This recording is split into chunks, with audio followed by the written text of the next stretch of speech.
Itinatag noong October 8, 2014 sa adhikaing Sugpuin ng Kahirapan, kinikilala na ngayon ang Mapiles Realty bilang isa sa mga pinakamalaking real estate marketing company sa Central Luzon.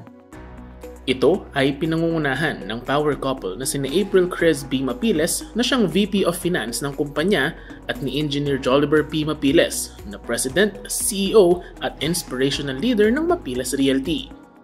Ang dalawa ay parehong real estate brokers na may malawak na kaalaman sa nasabing industriya. Ang vision ng Mapiles Realty ay to be the best real estate integrator in the country.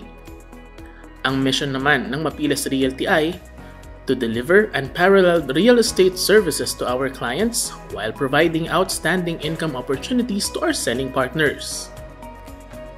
Ang main office ng Mapiles Realty ay located sa Mapiles Group Building, Greenville Subdivision, Barangay San Jose, City of San Fernando, Pampanga.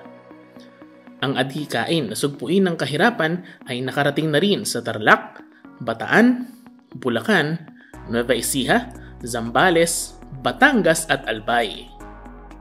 Sa kasalukuyan ay patuloy pa rin sa paglaki ang Mapiles Realty.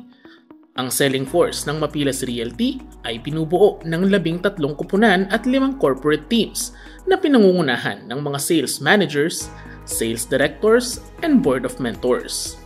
Gaya ng nabanggit, patuloy sa paglaki ang Mapiles Realty para sa advokasya nitong Sugpuin ang Kahirapan.